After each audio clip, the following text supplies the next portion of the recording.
الشیطان الرجیم بسم اللہ الرحمن الرحیم لا حول ولا قوة الا باللہ العلی العظیم حسبنا اللہ ونعم الوکیل نعم المولا ونعم النصیر الحمد للہ رب العالمین بارئ الخلائق اجمعین باعث الانبیاء والمرسلین خلق الخلائق بقدرته ونشر الرياح برحمته الصلاة والسلام على سيدنا ونبينا ومولانا العبد المعيد والرسول المصدد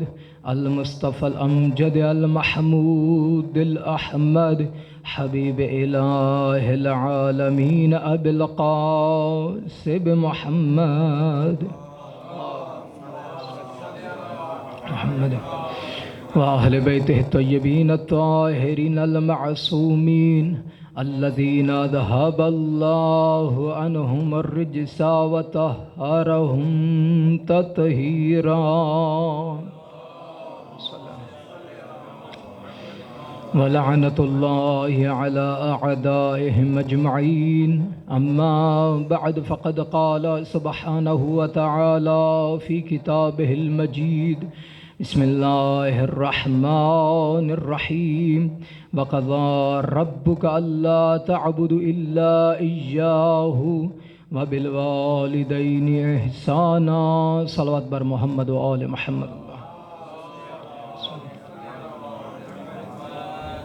سب سے پہلے تو میں اپنے موضوع کی طرف آؤں. آپ تمام برادران سے گزارش ہے مرحوم مغفور سید حامد حسین رضوی، سید طالب حسین رضوی و زوجہ سید احمد حسین رضوی و زوجہ سید اصفر جمال رضوی، امیر حیدر و نرجس خاتون، دلاور رضا ولد رضا حسین، سید حسن عسکری، ان سب مرحومین کو اپنے ذہنوں میں جگہ دیتے ہوئے اور تمام شہدائے ملت جعفریہ کے لیے ایک مرتبہ سورہ فاتحہ، 3 مرتبہ سورہ اخلاص کی تلاوت. بسم اللہ الرحمن الرحیم الحمد للہ رب العالمین الرحمن الرحیم مالک یوم الدین ایاک نعبد و ایاک نستعین اهدنا الصراط المستقیم صراط الذین انعمت علیہم غیر المغضوب علیہم ولا الضالین.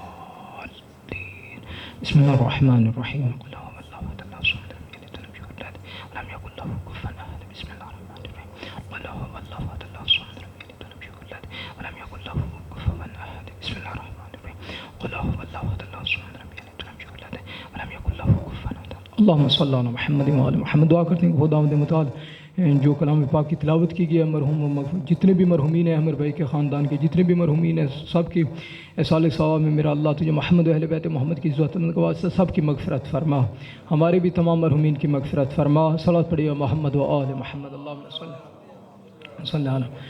عزیزان، جس طرح ماہ مبارک رمضان ہے اور یقیناً ہم سنتے ہیں بہت ہی بابرکت ماہ مبارک رمضان، کہ یہاں پر اللہ کی طرف سے ضمانت دی گئی ہے کہ جو کوئی بھی یہاں پر اس ماہ مبارک رمضان میں اگر سوئے گا تو اس کا سونا عبادت میں شمار، سانس لے گا تو وہ تسبیح میں شمار. یعنی انسان تلاش کرتا ہے، کوشش کرتا ہے کہ مجھے کسی نہ کسی راستے سے اللہ کی قربت کا راستہ مجھے مل جائے. انسان نماز پڑھتا ہے، روزہ رکھتا ہے، ہر حوالے سے جو کوئی بھی عبادت انجام دیتا ہے انسان کی یہ کوشش ہے. مجلس ہے تب انسان کی یہ کوشش ہے کہ میں مجلس برپا کروں اس کے ضمن میں کہ اللہ مجھے معاف کرے، میرے تمام مرحومین کی مغفرت فرمائے اور میری بھی خدا مغفرت فرمائے. ہماری یہی التجا ہے کہ راستے میں اگر اس راستے میں انسان نیکی کرتا ہوا اللہ کی بارگاہ میں چلا جائے، بس یہی نتیجہ ہے کہ اللہ مجھے جنت میں اعلیٰ مقام عطا فرمائے. ہر انسان کا یہی ہے. لیکن انسان کوشش کرتا ہے طلب مغفرت. اب خداوند متعال کی جو لا ریب اور بے عیب کتاب ہے اس کے ایک آیت کا جز پڑھنے کا شرف حاصل کیا ہے. وَقَضَىٰ رَبُّكَ أَلَّا تَعْبُدُوا إِلَّا إِيَّاهُ.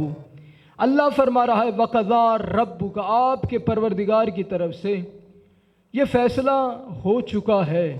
یہ فیصلہ ہونا نہیں ہے، یہ کسی پاکستانی عدالت میں یہ نہیں ہے کہ بعد میں مولانا صاحب کہیں کہ مجھے یہ فیصلہ پسند نہیں ہے اور میں اپیل دائر کر دوں. یہاں پہ کسی کو حق اپیل بھی نہیں ہے، فیصلہ ہو چکا ہے. اب فیصلہ پروردگار نے کیا. کیا کیا؟ آپ نے جو کچھ بھی کرنا ہے کر لیں، لیکن کیا کرنا ہے؟ اللہ تعبدو، آپ نے فقط اور فقط اپنے پروردگار کی عبادت کرنی ہے. الا ایاہ، ہرگز اس کے بغیر کسی کی آپ نے عبادت انجام نہیں دینی.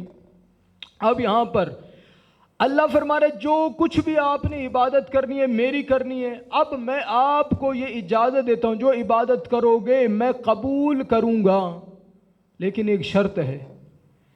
وَبِالْوَالِدَيْنِ إِحْسَانًا، اگر آپ چاہتے ہیں کہ میں آپ کی عبادت کو قبول کروں تو ایک راستہ ہے. وَبِالْوَالِدَيْنِ إِحْسَانًا، آپ نے اپنے والدین کے ساتھ کیا کرنا ہے؟ احسان کرنا ہے، نیکی کرنی ہے. کیونکہ آج کل کا معاشرہ ماں باپ سے ہٹ کے جو ہے نا وہ شارٹ کٹ میں خدا کو راضی کرنے کے چکر میں ہے. لیکن جو آسان راستہ ہے اس کو چھوڑ کے مشکل راستہ انتخاب کرنا، یہ انسانی عقل کے بالکل منافی ہے. آسان سا راستہ، آپ چاہتے ہیں کہ اللہ آپ کی عبادت قبول کرے، آپ چاہتے ہیں کہ اللہ آپ کی عزاداری کو قبول کرے، آپ چاہتے ہیں کہ جو بھی آپ اللہ کی راہ میں خرچ کرتے ہیں اگر چاہتے ہیں کہ اللہ قبول کرے تو وَبِالْوَالِدَيْنِ إِحْسَانًا، آپ نے اپنے پروردگار کا اور ساتھ میں اللہ کی عبادت کے ساتھ آپ نے اپنے والدین کا احسان، ان کے ساتھ نیکی کرنی ہے. اچھا اب بندہ یہ سمجھے کہ میرے والدین ہیں، اب کیا نیکی کرنی، کیا احسان کرنا. اب جب اللہ خوش ہو گیا تو میرے ماں باپ خوش ہو جائیں گے. اب یہاں پہ یہ روایت ہے، پیغمبر فرماتے ہیں، پیغمبر اکرم صلی اللہ علیہ وآلہ وسلم، اللہم صلی علی محمد وآل محمد، کیا فرماتے ہیں؟ اگر آپ چاہتے ہیں آپ کا رب راضی ہو جائے، آپ چاہتے ہیں کہ میں نبی رحمت للعالمین آپ سے راضی ہو جاؤں، تو اس کی یہ شرط ہے آپ اپنے والدین کو راضی کر لو، میں بھی راضی ہو جاؤں گا. اگر میں راضی ہو گیا تو میرا پروردگار بھی آپ سے راضی ہو گیا. تو جس سے اللہ راضی ہو جائے پھر اس کا مقام جنت ہے، اس کا قرب ائمہ معصومین علیہ السلام ہے. اب جب یہ انسان کو یہ گارنٹی ملی ہے کہ یہ آپ نے ماں باپ کے ساتھ احسان کرنا ہے، اب انسان کے لیے تھوڑی سی مشکل ہو کہ جناب نہیں میں جہاد میں جاتا ہوں. اب اسی طرح ایک جوان تھا، اس کو اپنی جوانی کے اوپر بڑا ناز، اے نبی خدا میں چاہتا ہوں میں اللہ کی راہ میں جہاد کروں، لیکن ایک میری بوڑھی ماں ہے، میں اپنی ماں کے پاس گیا ہوں، اجازت طلب کی ہے جہاد کرنے کی، لیکن میری ماں نے اجازت نہیں دی. اب نبی خدا فرما رہے ہیں اگر آپ چاہتے ہیں کہ جہاد کریں، ایک لمحے کا آپ کی ماں کی خدمت میں رہنا 1 سال کے برابر جو آپ نے جہاد کرنا ہے اس سے افضل ہے. یعنی انسان چاہتا ہے کہ میں 1 سال اللہ کی بارگاہ میں جہاد کروں. نبی خدا فرما رہے ہیں کہ اس 1 سال جہاد کرنے سے بہتر ہے 1 لحظہ آپ اپنی ماں کی خدمت میں بیٹھو، اور وہ اس 1 لحظے کا بیٹھنا خدا 1 سال کے جہاد سے افضل قرار دے رہا ہے اللہ کا نبی. اور انسان پھر کہے کہ جناب اسی کے ضمن میں بندہ کہتا ہے کہ جناب میں حج کرنے کے لیے جاؤں. ہر انسان کی یہ کوشش ہے. اور ایک بندہ گیا بھی، کہے اللہ کے نبی میں بڑا مال و اسباب خرچ کر کے میرا اللہ کے نبی پہنچا ہوں، لیکن حج ادا نہیں کر سکا، لیٹ ہو گیا، میں پہنچ نہیں پایا ہوں. اب مجھے بتائیے میں بڑا امیر ہوں کہ میں کیا خرچ کروں اللہ کی راہ میں کہ مجھے حج کا ثواب مل جائے. اب اللہ کا نبی فرما رہا ہے، کیا فرماتے ہیں؟ اگر آپ اپنا سارا مال احد کے پہاڑ جتنا سونا اور چاندی اللہ کی راہ میں خرچ کر دو، لیکن تمہیں پھر بھی حج کا 1% ثواب نہیں مل سکتا. کہا عجب اتنا زیادہ ثواب ہے. اب وہ بندہ تھوڑا سا مایوس ہوا کہ اب 1 سال کے بعد حج آنا ہے. لیکن اب نبی خدا پھر دوبارہ بولے، اے بندے خدا اگر آپ چاہتے ہو 1 حج کا ثواب چاہتے ہو کہ آپ کو مل جائے، آپ کے ماں باپ زندہ ہیں؟ کہا جی. کہا جاؤ 1 لحظے میں، یعنی 1 مرتبہ آپ نے اپنے ماں یا اپنے باپ چہرے کی طرف 1 مرتبہ مسکرا کر دیکھا، 1 مرتبہ اپنی ماں یا اپنے باپ کے چہرے کی طرف ایک مرتبہ مسکرا کر دیکھا، اس ایک مرتبہ دیکھنے کا ثواب ایک مقبول حج جتنا، یعنی ایک حج جتنا ثواب۔ اب بندہ کہتا ہے کہ میں اتنا خرچ کروں اور اس ثواب کو پہنچ پاؤں، اللہ کا نبی فرماتا ہے نہیں، آپ کچھ خرچے کرنے کے باوجود اس ثواب تک نہیں پہنچ سکتے، فقط اتنا ہے کہ ماں باپ کے چہرے کی طرف دیکھو ایک مرتبہ دیکھنے کا اتنا زیادہ ثواب ہے۔ اب ویسے میں یہاں پہ مثال اکثر میں عرض کرتا ہوں، اب جب مولانا صاحب اللہ کی بارگاہ میں پہنچ گئے، اب نامہ اعمال کھلا جناب، کوئی ایک حج بھی نہیں۔ میرا اللہ، میں تو فقیر تھا، میں تو مسکین تھا، میرے پاس تو کچھ بھی نہیں تھا۔ اب یہ صاحب استطاعت کے اوپر فرض ہے حج، میرا اللہ میں صاحب استطاعت نہیں تھا، میرے پاس مال نہیں تھا کہ جو خرچ کر کے حج کرتا۔ یہاں پہ حجت تمام ہے۔ شاید اللہ یہی فرمائے، ہاں تیرے پاس مال نہیں تھا، تجھے ماں باپ تو عطا کیے تھے، تجھے میں نے ماں باپ تو عطا کیے تھے۔ یہاں پہ اگر انسان کسی مشکل میں اگر گرفتار ہو، ماں باپ کی دعا لے، آپ کی دعا آپ کے ماں باپ کے صدقے میں خدا قبول فرما لیتا ہے، آپ کی مشکلوں کو حل کر دیتا ہے۔ اب بندہ کہے کہ میرے ماں باپ یہاں پہ اس دنیا میں نہیں ہیں، روایات میں یہ ملتا ہے اگر آپ کے ماں باپ نہیں ہیں، جاؤ اپنے ماں باپ کی قبر پہ، قبر کی زیارت کرو۔ اب بندہ کہے کہ میں زیارات کرنے کے لیے بھی جانا چاہتا ہوں، نہیں جا سکتا۔ اگر آپ زیارات کرنے نہیں جا سکتے تو جاؤ اپنے ماں باپ کی قبر کی زیارت کرو، اس قبر کی زیارت کا ثواب ائمہ معصومین علیہ السلام کی زیارت کا ثواب شمار ہوگا۔ صلوات پڑھے گا محمد و آل محمد۔ اب یہاں پر انسان، ویسے میں اسی حوالے سے اگر ایک بندہ بھی اس سے درس حاصل کر لے، کیونکہ ہمارے پاس اکثریت بزرگان کی ہے اور میرا ٹاپک جو مجھے ملا کہ حقوق والدین کے، تو آپ نے تھوڑی سی گفتگو کرنی ہے۔ اب بندہ کہے کہ ماں باپ نے میرے لیے کیا کیا ہے؟ آپ کی ماں نے وہ کیا ہے کہ جو امام سجاد علیہ السلام کی جو ایک کتاب ہے حق، اللہم صلی علی محمد،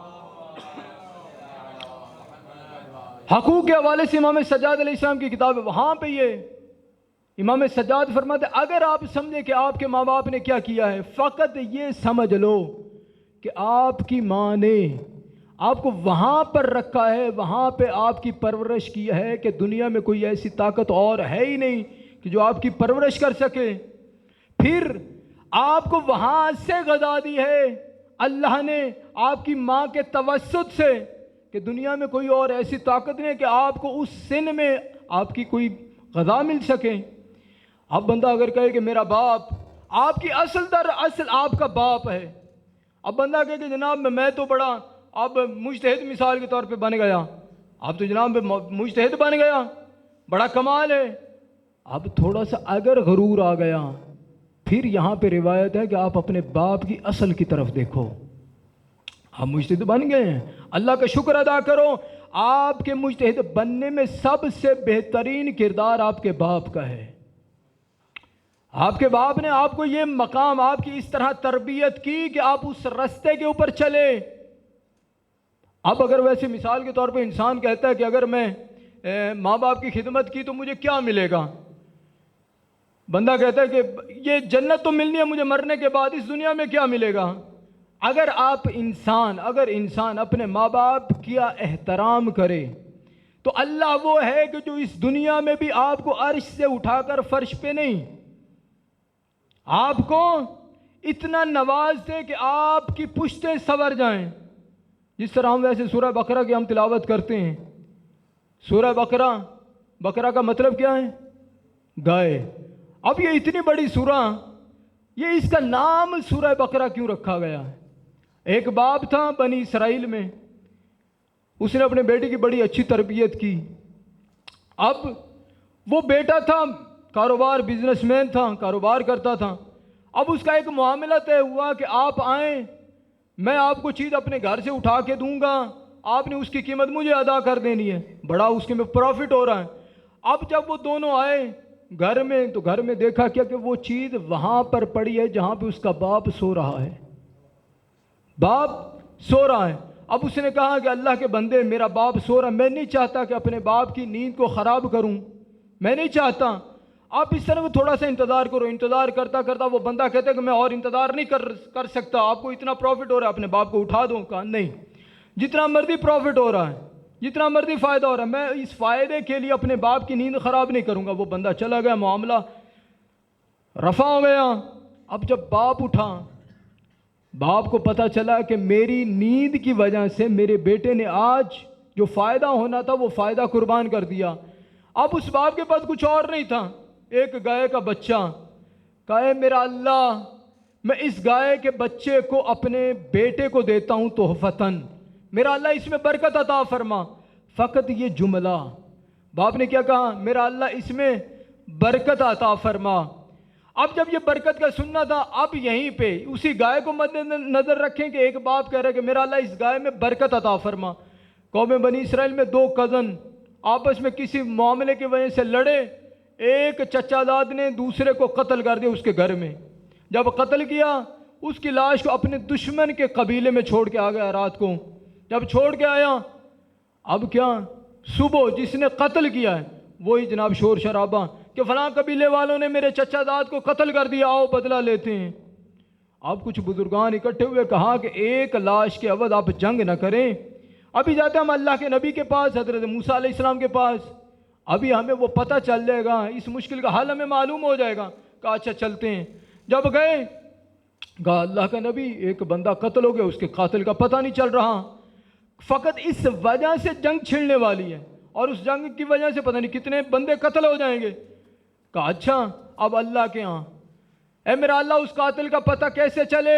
اللہ نے فرمایا ان کو کہو کہ ایک گائے لے آئیں، اس کو ذبح کریں، اس کے گوشت کے لوتھڑے کو اس مقتول کو لگائیں، وہ زندہ ہو جائے گا، اپنے قاتل کا نام بتائے گا۔ اچھا میرا اللہ وہ کون سی گائے ہونی چاہیے؟ جو چاہتے تو تھے کہ اس قاتل کا نام پتہ نہ چلے، کہ پتہ نہ چلے۔ اچھا میرا اللہ کون سی گائے؟ کا فلاں۔ کیسا رنگ ہونا چاہیے؟ زرد ہونا چاہیے، سفید ہونا چاہیے؟ یہ سورہ بقرہ ہے۔ آیا وہ مذکر ہونی چاہیے، مؤنث ہونی چاہیے؟ کھیتی باڑی میں استعمال ہونے والی ہو یا نہ ہو؟ اب جس طرح یہ نشانیاں پوچھتے گئے، وہ ایک ہی روئے زمین پہ گائے کا پتہ چل گیا جناب فلاں گائے ہیں فلاں بندے کے پاس۔ اب اس بندے کے پاس پہنچ گئے، اے اللہ کے بندے آپ اپنی گائے بیچنا چاہتے ہو؟ کہا میرے باپ کی نشانی ہے، یہ میرے باپ کی نشانی ہے، میں نہیں بیچنا چاہتا۔ کہا اللہ کے بندے ہم اتنی آپ کو قیمت دیں گے؟ کہا جتنی مرضی دو، میں نے نہیں بیچنی۔ اب وہ واپس پھر آئے، پھر واپس، پھر آئے، پھر واپس۔ کہا آخر کار وہ بندہ بھی تھک گیا۔ کہا اللہ کے بندے اگر آپ نے گائے خریدنی ہے تو اس کی قیمت سننی ہے کتنی؟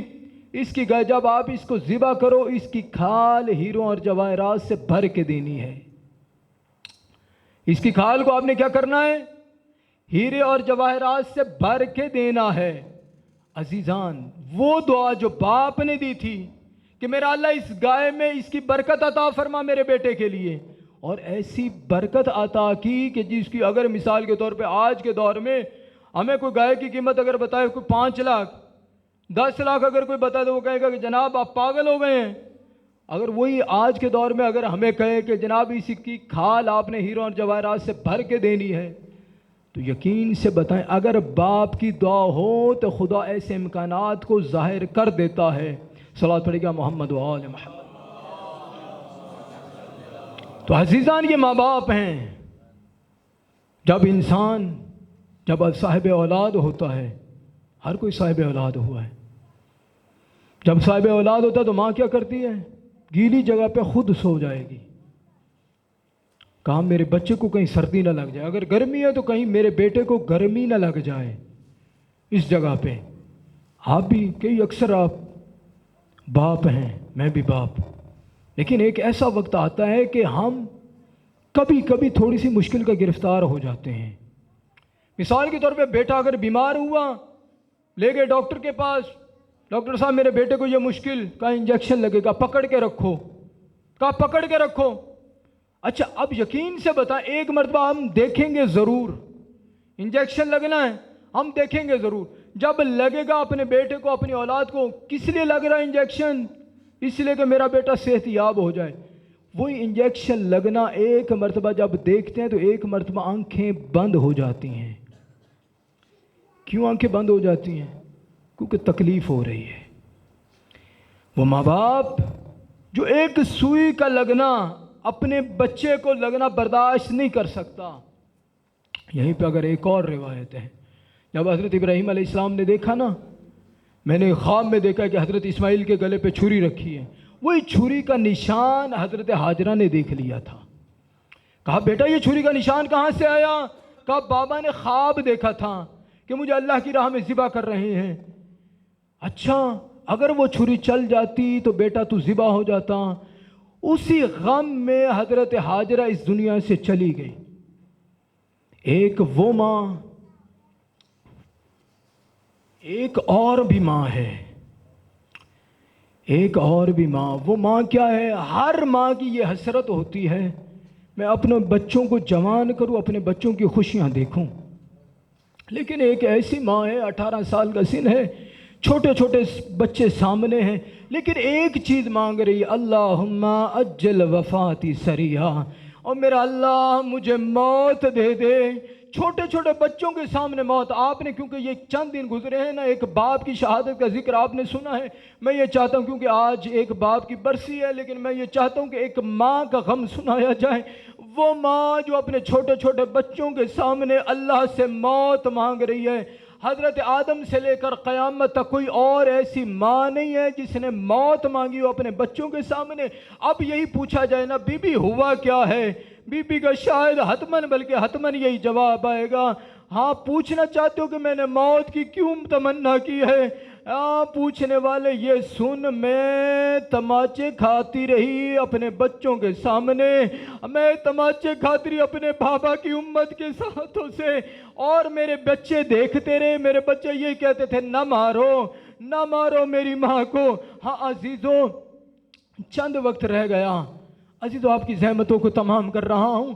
جب دروازہ جل چکا، دروازے اور دیوار کے مابین حضرت امام حسین کی ماں آئی نا، جب ماں آئی تو یہاں پر جب دروازہ گر چکا، دروازہ جلا ہوا تھا، دروازے میں روایت کہتی ایک میخ تھی جو حضرت زہرا کے پہلو میں پیوست ہو چکی تھی. شروع میں پتہ نہ چلا یہ اللہ جانے کیوں ہوا ہے.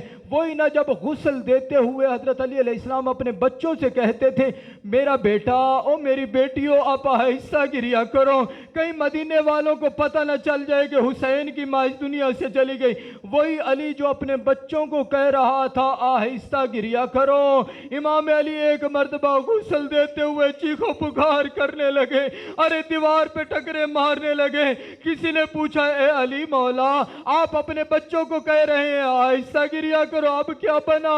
امام علی فرماتے ہیں زہرا نے وہ زخم مجھ سے چھپائے رکھا، ارے وہ زخم جو پسلیوں کا زخم تھا، ارے وہ زخم جہاں سے مدینے کے لوگ اوپر سے گزر گئے. اللہ لعنت اللہ علی القوم الظالمین وسيعلم الذين ظلموا أي منقلب ينقلبون. میرا اللہ تو جو محمد و اہل بیت محمد کی عزت کا واسطہ، میرا اللہ ہماری اس قلیل سی عبادت کو اپنی بارگاہ میں قبول فرما.